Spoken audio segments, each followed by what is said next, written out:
오늘 본문은 에스겔 43장입니다. 하나님은 계속해서 이스라엘의 회복을 말씀하고 있습니다. 예루살렘 성전을 떠나셨던 이 하나님의 영광이 다시 이 성전이 회복되어짐으로 인해서 다시 돌아오시는 모습을 보여주고 있습니다.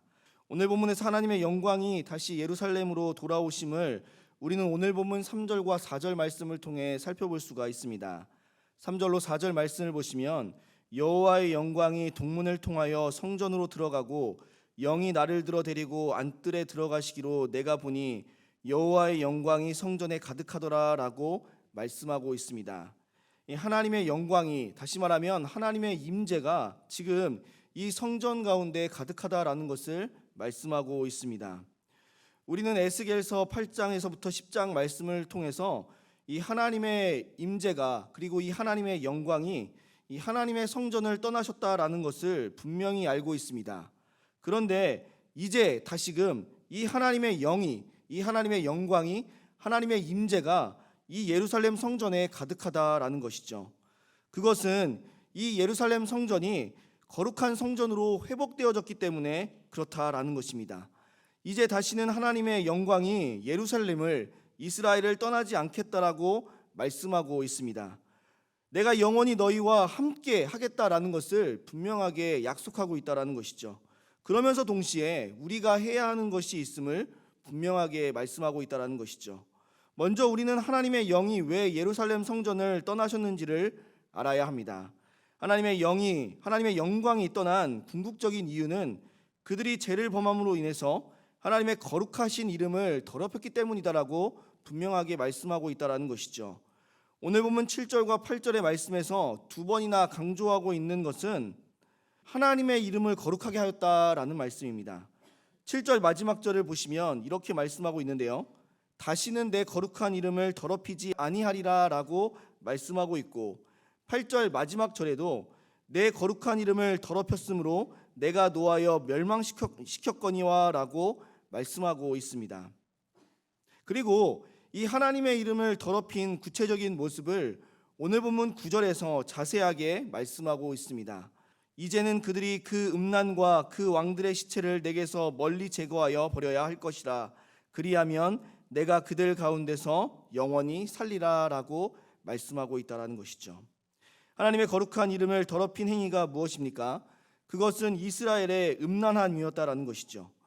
이 음란함이란 육체적인 음란함을 이야기하는 것이 아니라 영적인 음란함을 이야기하고 있다라는 것이죠.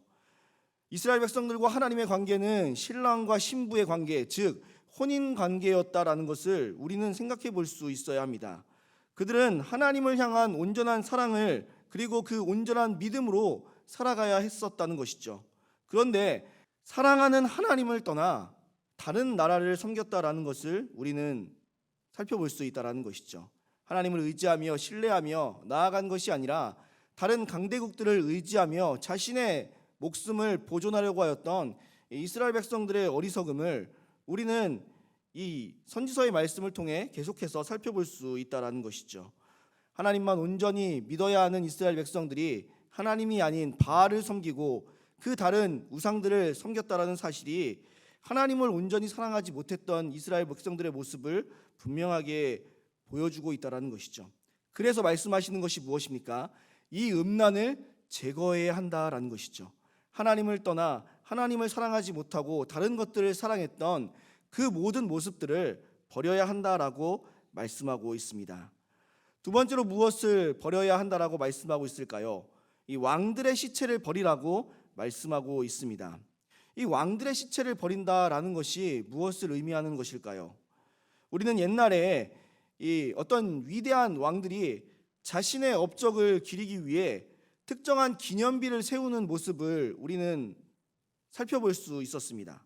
그들이 이와 같은 비를 세운 이유가 무엇입니까? 자신의 위대한 업적을 남기기 위해서였다라는 것이죠.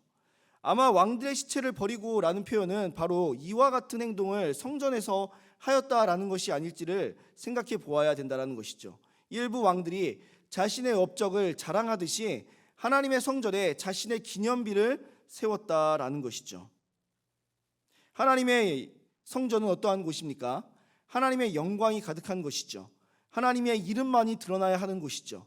그런데 그곳에 하나님의 영광이 아니라 자신의 영광과 자신의 자랑을 기념비로 삼아 세웠다라는 것을 우리는 생각해 볼 수 있어야 된다는 것이죠.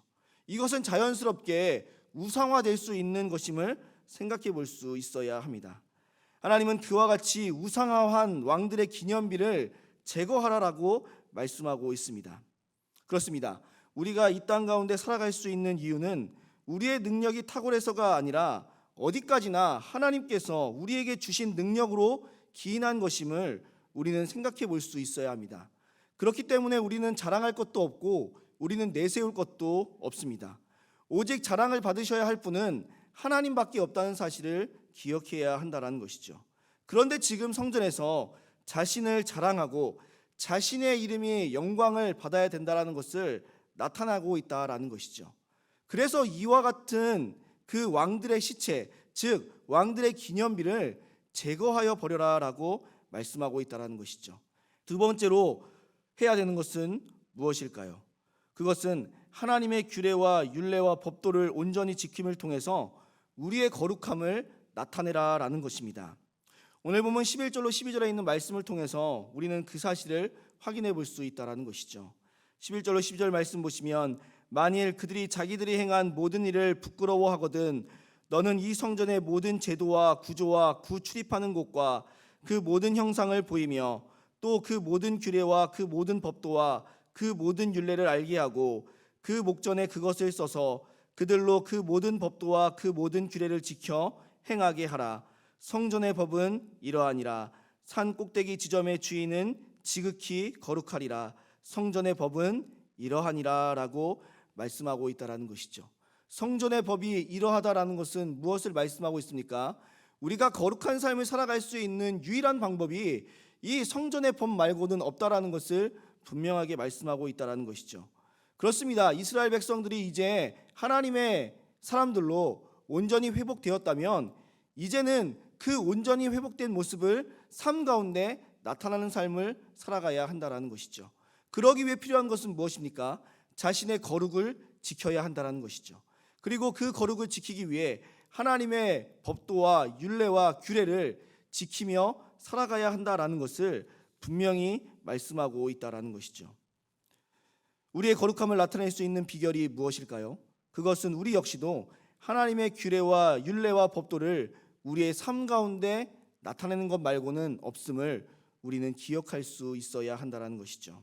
사랑하는 성도님들, 오늘 본문의 말씀이 우리에게 주시는 교훈은 한 가지입니다. 하나님의 영이 우리와 영원히 함께 하시기를 원하신다면 우리는 두 가지를 해야 한다라는 것이죠. 먼저는 하나님의 이름을 더럽힌 죄를 제거해야 합니다. 이스라엘 백성들처럼 하나님이 아닌 다른 것을 사랑하고 다른 것을 의지했던 음란의 행위를, 우상 숭배의 행위를 벗어버려야 한다라는 것이죠. 뿐만 아니라 하나님의 영광이 아니라 나의 영광, 하나님을 자랑한 것이 아니라 나를 자랑한 것 역시 제거해야 한다라는 것이죠.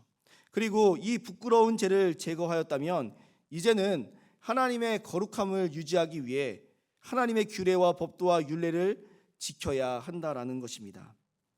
오늘도 하나님이 아닌 다른 것을 사랑하는 우리의 모습을 제거하시고 하나님의 뜻을 따르는 삶을 통하여서 하나님과 함께하는 삶을 살아가실 수 있는 우리 모든 성도님들이 되시기를 주님의 이름으로 소원합니다.